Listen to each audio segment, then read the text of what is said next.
That little buzzing there is our next guest, by the way.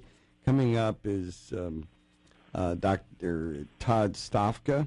He's the director of something called Hpnosis. He's an expert in helping people create success, make transformations by using the power of one's mind. And we'll be discussing with Mr. Stofka about hypnosis and neurolinguistics. We've used it in our practice a long time. I think you'll find it very interesting and very helpful.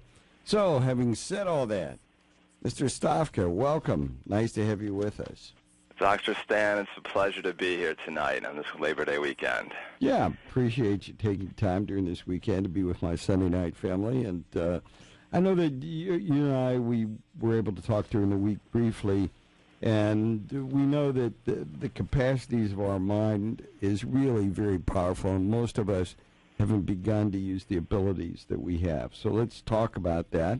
And I know you also like neurolinguistic programming, and that's something NLP that we use in our practice. Let's talk a little bit about what NLP is. Well, NLP is a form of cognitive psychology that kind of got kicked off in the 1970s, and it's really about behavioral modeling. And I think there was three parts that came into it. But let's just take a look at the actual name. I tend to be trained in neurolinguistic psychology, so neural, neurology, linguistics, language, and psychology or psyche. So I kind of use this and use a model from the Bible, out of the heart the mouth speaks. And how does your language affect your behavior or your psyche and your being? So it gives you a good idea of where people are actually thinking and acting. And like I tell everybody I work with, and probably you do too, is that the body always follows what the mind tells it to do. So, in fact, one of my expressions, what the mind perceives, the body believes. Okay. Which is kind of like what you're saying. And I give them lots of examples in our practice about if you believe something to be true, your body takes it as true. Whether it's true or not doesn't even matter. That's right. It's your reality, and you'll act on it. And that's where we take these thoughts that then, if you bundle them together, you get belief systems. And from those belief systems, then you create actions, whether they're true or not. So go ahead, sir.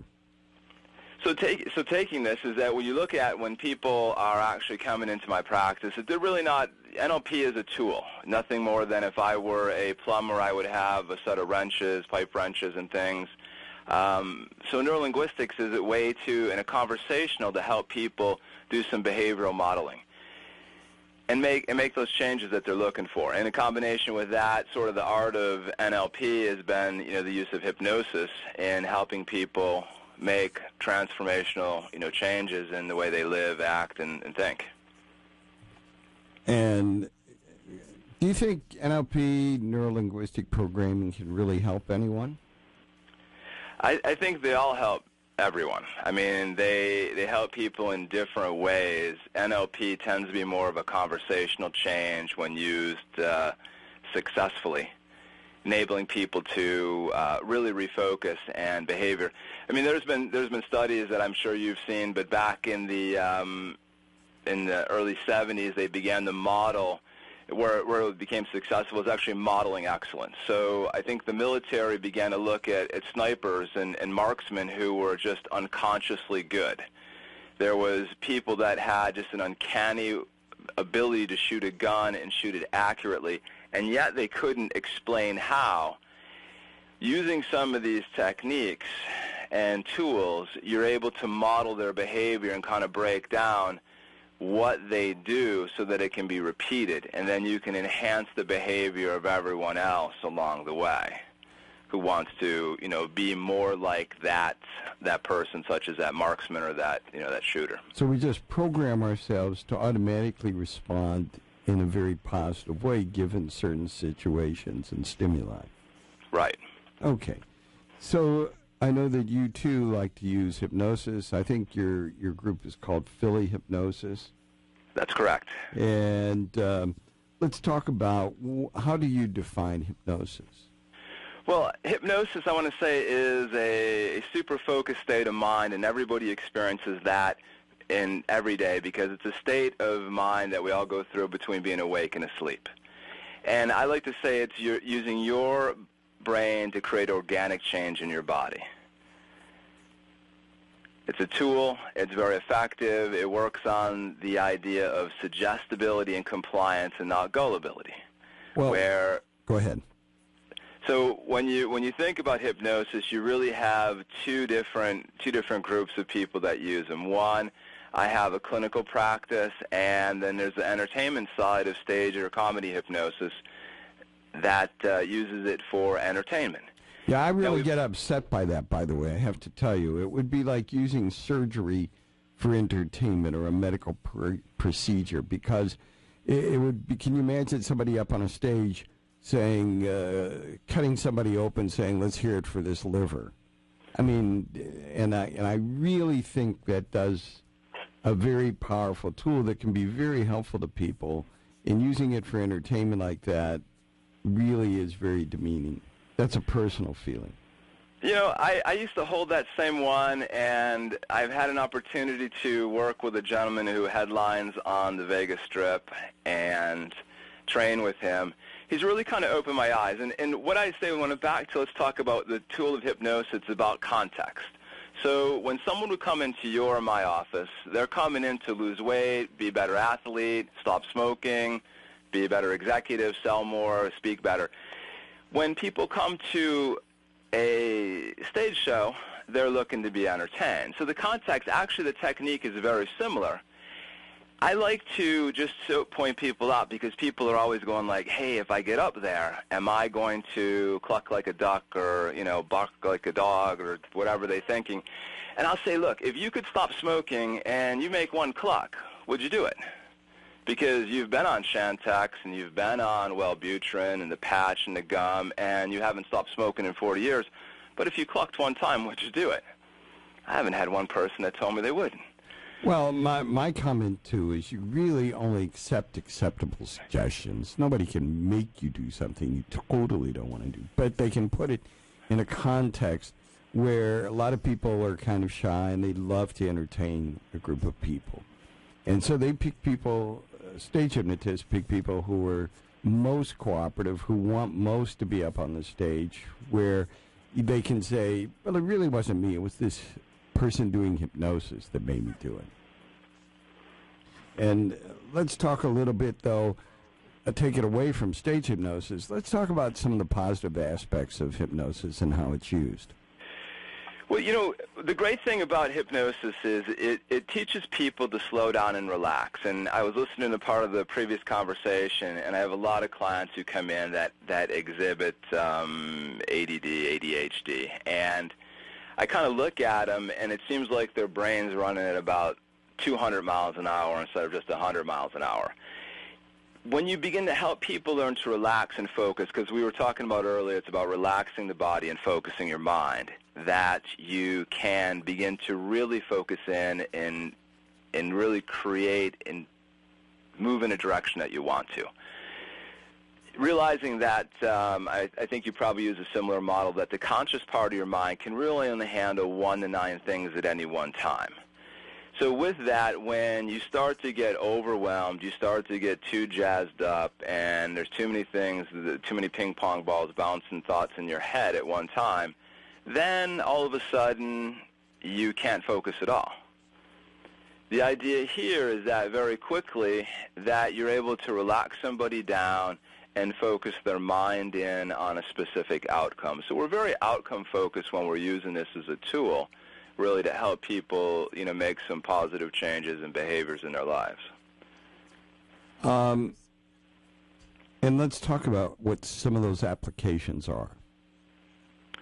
Sure, lots of applications. I mean, probably the two classic ones that most people are familiar with hypnosis being used for is obviously losing weight, weight management, stopping smoking. I work with people in the area of academics, getting better grades, getting rid of test anxieties. Probably another biggest area is sports psychology, sports performance, where we can enhance the behavior of athletes. We get into doing business coaching with people. Common area is the fear of getting over the fear of public speaking, become an excellent speaker. Sales, marketing, teamwork. So it has a lot of myriad, really, of applications. And we'll talk a little bit about what some of those are like when we get back. The lines are open. We welcome your calls, 571-0970. We're in the 502 area code. The lines are open. 502-571-0970. I'm Dr. Stan Frager with Mr. Todd Stofka. We're here for you at 970. Frager is standing by to give you insight on issues that matter most to you. Call now, 571-0970. Talking with Mr. Todd Stofka, who's director of Philly Hpnosis. Mr. Stofka is really an expert in helping people to make those transformations and create success and using the power of one's mind. We use it a lot in our own private practice, and there in Philadelphia, Mr. Stofka has clients from all over, and we're talking about things like neurolinguistic programming and hypnosis. And hypnosis is a very powerful tool, and we too use it with some of the things that you've heard Mr. Stofka talk about. And so let's talk about, like, for right now we're starting our football season. Tell me a little bit about how you use it with athletes. Very good question. Football. Well, let's talk about some different things that you have. Number one, you have, let's say, the quarterback, and one of the fears the quarterback has is getting hit. So I've worked with quarterbacks to help them relax, and also then expand their peripheral vision. So at the same time, especially when they're in the pocket, they're looking to pass, that their body is much more relaxed, they're much more loose, as opposed to the classic fear is that as the pocket begins to collapse, they get tight, they get nervous, they tend to jam the ball, body is stiff, they get hit, tends to injure more that way. So kind of want to begin to build the exact performance that you would love to have, so that you're running it on the unconscious level. So it's no longer a thought process, because you're standing in the pocket, you can't think about that. Oh, I got to relax. Oh, where's my receiver? Oh, where's the defender? It can't be. It's got to be just flowing, and that's why people call it the zone, or the state of flow. That when you're having your best performance as an athlete, you're in this unconscious competent state where you're not thinking. Some people would even go to say like you're almost having an out-of-body experience, but everything is it's just flowing, it's just happening natural, the exact movements that you want. Well, yeah, athletes talk about the kind of rhythm and flow. They get, like you said, they get into something called the zone, and there's this rhythm and flow to what they're doing. And we found it's very helpful also with kickers. I don't know if you work with punters and kickers, but it seems to be very effective. And it's a form of visualization. I would say that going even beyond visualization when you really begin to use the hypnosis part of it, because one of the elements that hypnosis will do is really filter out all the other thoughts. So on one sense, when you really want to build this new zone, and I believe everybody can get the zone. I teach my athletes that we're going to expand the zone, and we're going to plumb into that zone from every different avenue where you might be outside, where you might be anxious, you might be nervous, you might be lazy, you might be whatever, so that when you turn the trigger on, you can step in and play. Working with football players like linemen, I've had undersized linemen, and kind of ask them, when you're about 200 pounds, let's say you're, in college and going up against some bigger guys, 300. If you look at the guy and someone's, outweighing you by 40, 50 pounds, you tend to be intimidated, unless you kind of have in your mind that I can go right through this person. So with a couple of these linemen that I worked with recently, we built NOS rockets in their legs, nitrous oxide rockets, that when the ball got snapped, these guys exploded off the line. And when I watched them in a game, I was watching guys that were undersized knocking defensive linemen on their butts, because they just saw themselves going right through people. I'll take running backs, for instance, and from the standpoint of them wanting to make cuts, I'll have them really run in their mind they're running like a cheetah, just being able to cut on the dime and with this lightning fast speed. And when it's time to, go and lower the shoulder, just see them just going right through as if they were running right through, a wall and coming out the other side. and seeing that end zone right within their grasp. So all of a sudden in their mind, they've got this positive focus. So this is on the positive side where, more of the classic visualization. And the other half has got to be is we got to go and we got to rip out, and diminish and turn down all the negative things that have happened before. The doubts, the fears, the, coming off of injuries, and really rebuilding that person's, that mental game so that what's running inside is really what they want, not what they don't want. Now, along with that is that there's a lot of myths about hypnosis, too. Let's talk about some of those. Well, some of the myths are, what we were talking about a little earlier in reference to that stage, it's mind control. And I always will joke with people when they come in. I said, look, if this was such mind control, I'm going to get my pocket watch out, Dr. Stan.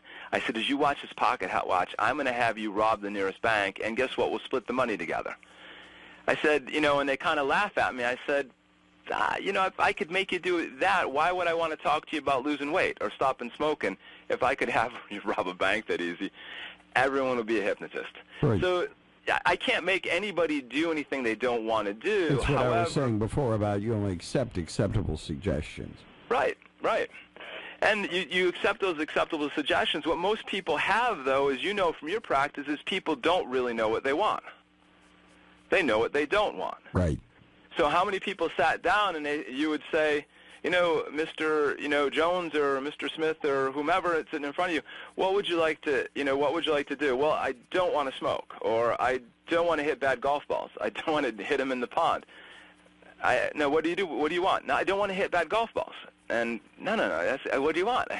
They can't obviously formulate, initially what they want to have, and hence it only allows their unconscious mind to focus in on the thing that they're asking about. So that's that, that neural part, that linguistic part, is they're talking about something, a behavior, an action that they don't want, and hence they tend to repeat that, and they become pretty good at it. Yep. Well, it reminds me, I was working with a golfer, and he wanted me to observe him teeing off the ball because he was constantly hooking, and first question is, do you have a good golf coach? But then he said, well, mechanically, I know I'm doing the right thing. But he would, before he tees up the ball, looks around, says, now I know I'm going to hook this ball to the right. I just know I'm going to shank it right to the right. Written it down in my mind. Tees up the ball goes out. Should have had a turn signal on the ball. I mean, the ball made a 90-degree right turn. Right. Dumps into the woods. Turns around, looks at me and says, see, told you I was going to hit it into the woods. And so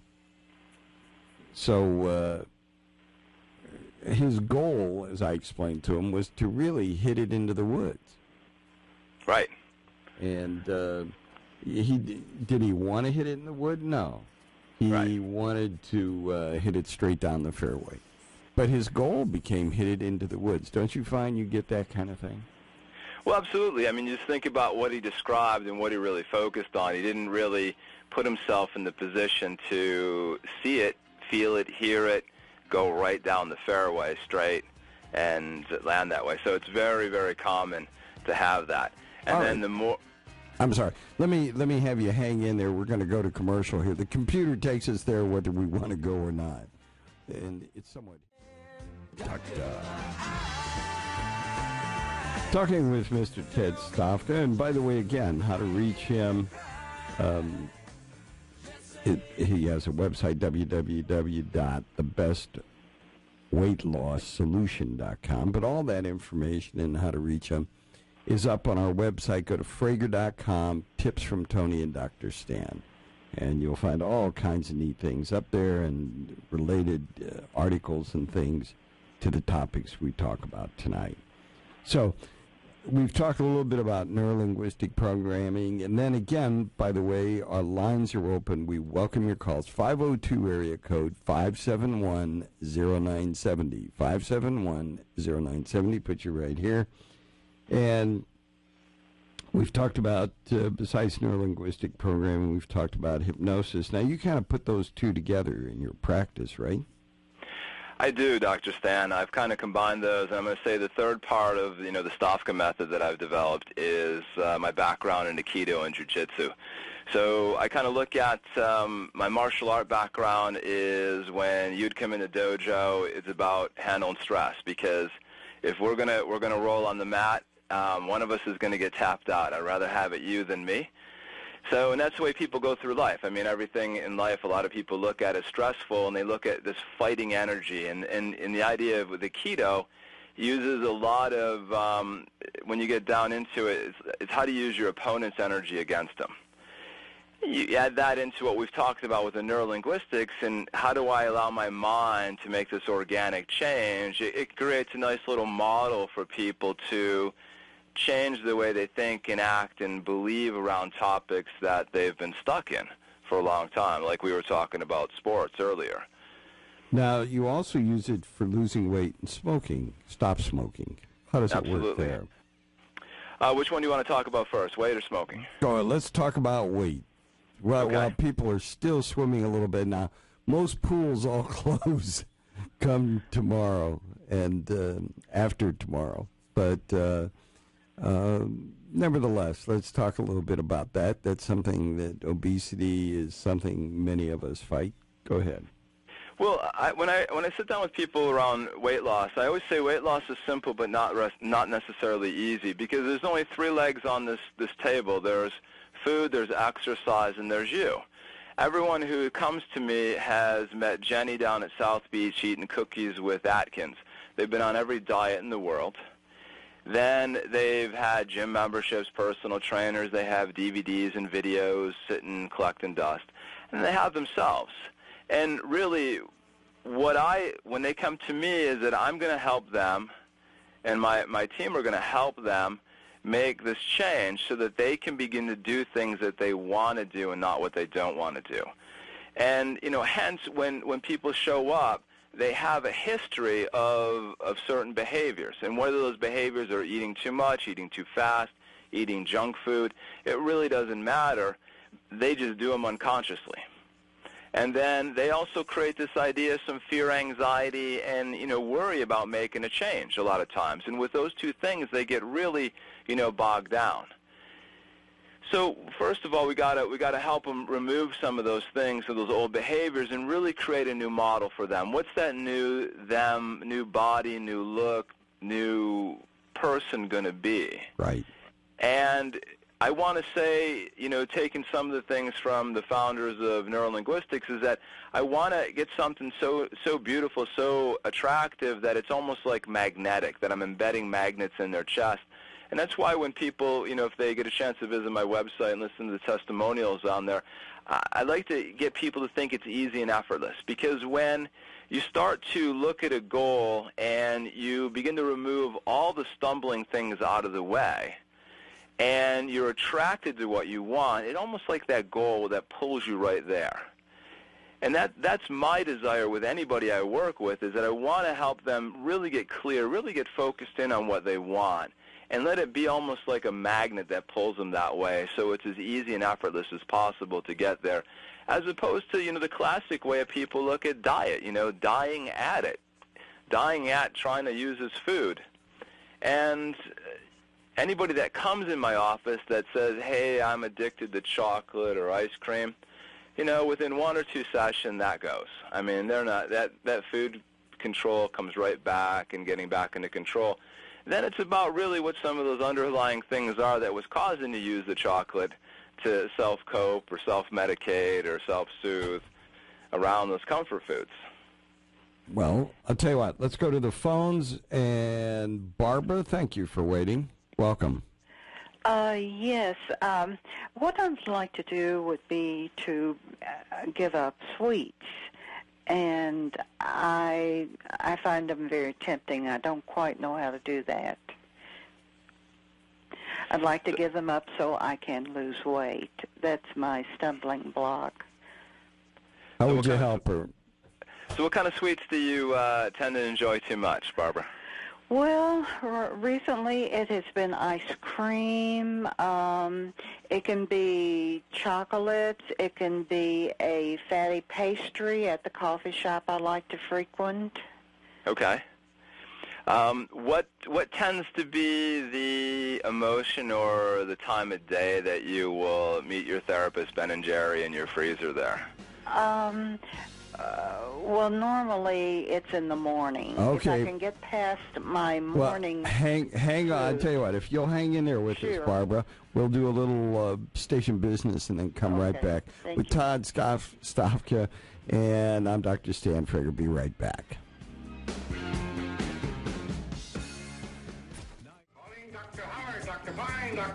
You found Let's Talk with Dr. Stan Frager. Dr. Stan Frager is standing by to give you insight on issues that matter most to you. Call now, 571-0970. Hi, and welcome. Psychologist Dr. Stan Frager. Sunday nights, this is our time together. We're talking with Mr. Todd Stofka, who is an expert in NLP and hypnosis and director of Philly Hpnosis. And on the phone with us, Barbara. And we were talking about some of those challenges that you have. Yes. My main problem is actually in the morning. I'm a widow. I want to get out in the morning. I go to a coffee shop where I know a number of people, read the paper, have coffee, have a sweet pastry or brownie. Sometimes I'll even have the second one. And I would like to be able to get past eating the sweet and, maybe having something nutritional to eat before I leave home. What do you think, Mr. Stofka? Well, Barbara, thanks for your question here. So let's talk about what you just were hinting about there. If you would like to be able to eat something nutritious before, yes, okay, something healthy, then you would be more full and satisfied when you were at the coffee shop, correct? Yes. All right. And at that point, at the coffee shop, I assume that you're looking to enjoy some of your friends that are there? Yes. Okay. So the purpose of you being there is to be social and not be feeding your sweet tooth, correct? Yes. All right. So, one of the simple strategies would be this, is that, helping people to, say no to the sweet.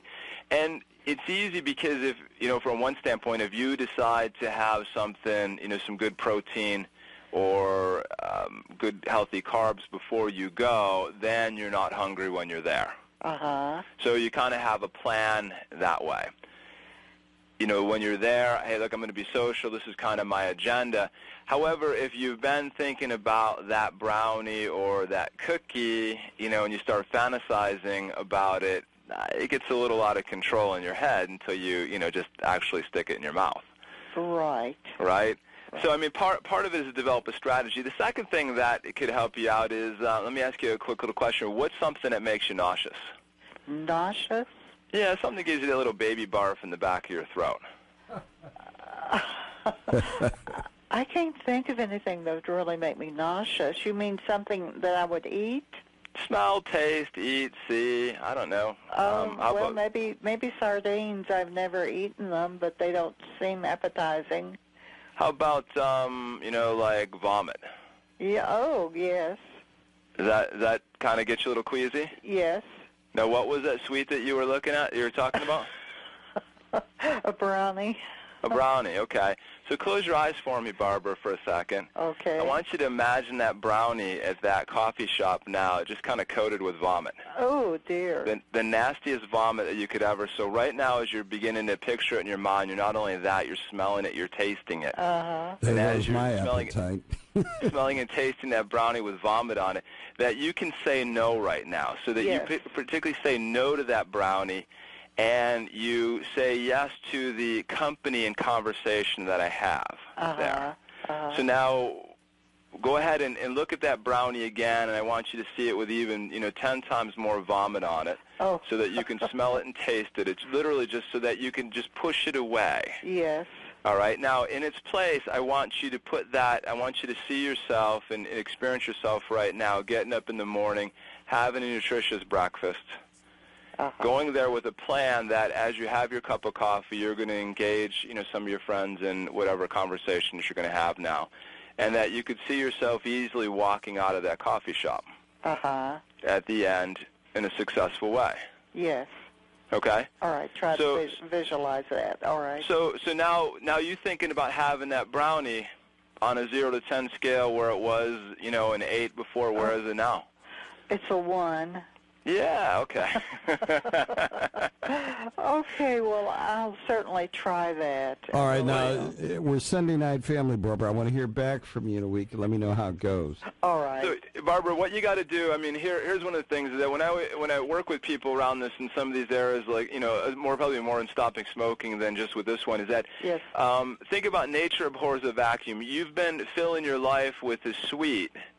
On one level in your mind. So by you saying no to that, I want you to begin to think about what would be something better for me that would now move me in the direction. So asking the question, what's one thing I could do tomorrow when I go to this coffee shop that would allow me to release some weight and make me feel good?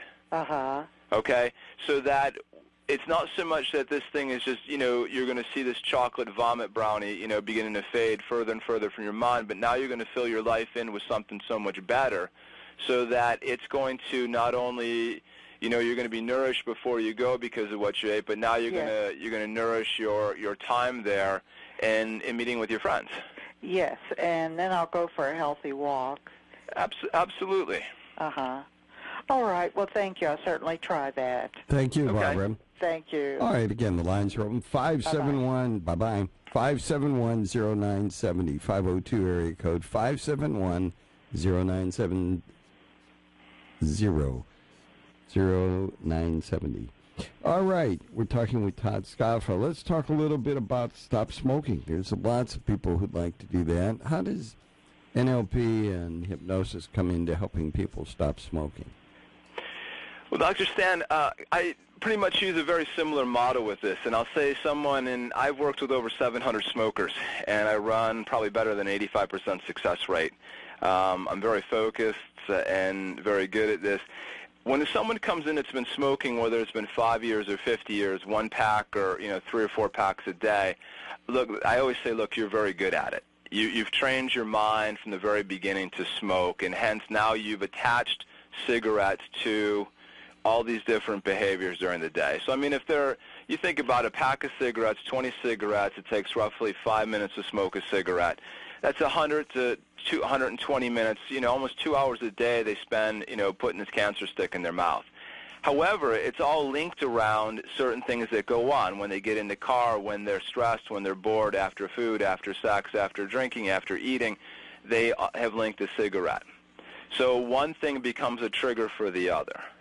So in working with somebody around this is number one is, it's taking them and breaking those triggers, breaking those connections up. But at the same time, we've got to build a brand new smoke-free version of them. All right, someone that can... We're going to take a little break, and then when we come back, I want you to tell them how to break that connection. Okay. Will you do that? All right. Yep. Todd Stofka, Philly Hpnosis. I'm Dr. Stan Frager. We're talking about that and more. 571-0970. Be right back. Now I want to understand. There you go. Talking with Todd Stofka, Philly Hpnosis. And great having you with us. And by the way, how to contact Mr. Stofka and so forth is all on our website. Go to Frager.com, F-R-E-G-E-R, Frager.com, and click on Tips from Tony and Dr. Stan. We thank Tony Safina for all that good stuff he does for us. And you'll see how to contact and get in touch with him. He has a website, thebestweightsolution.com, and he has a blog site, all kinds of good stuff. Okay, having said all that, let's let you finish up that last part about stop smoking. All right, Dr. Stan. Hey, if people want to get in touch with me, they also can get to us by phillyhpnosis.com. Great. One of the things that we were talking about, and maybe your listeners aren't aware of, but your unconscious mind is always working on the idea of least effort. And so with a smoker I haven't had one person tell me in all the times that the first cigarette they ever had tasted good. So smoking isn't a thing like Barbara was interested in chocolate. Most people are gagging and puking and wheezing based on that first cigarette. However, they persisted based on being cool, having fun with the, group that they were hanging around. Hence, their unconscious mind decides to make this into a habit and do it well for them. Smokers do it very well. So, and simply, one of the things we got to do is we got to look at all those little triggers, because essentially they become like a one-trick pony with that cigarette. They really don't know how to do anything without it. If you watch smokers, if they get down to one or two left in the pack, they don't have another pack or a lighter, they start to really go nuts. Worse than not having food for their kids or milk in the fridge, they will get up at all ends of the night to get another pack of cigarettes. First thing we got to do is we got to break those connections. We got to separate them. Now, when I separate them and I help them get rid of the worries and anxieties, I'm good, I'm not great. I'm going to do a little bit better than the Chantix and Wellbutrin out there, the patches, the gum. However, what really begins to take this off is when we start to build them into a smoke-free individual. So we start to really begin to, on the unconscious part of their mind, really wire in that they now like breathing fresh air, that they love to have pink lungs and live healthy. Oh, and really take that positive focus. Unfortunately, the time has just run out. We're going to have you back, and we'll talk Absolutely. some more. Thank you so much, Todd. Appreciate it. Dr. Stan, it's a pleasure. Great work you're doing. Appreciate it all. Thank you, sir. All right, along with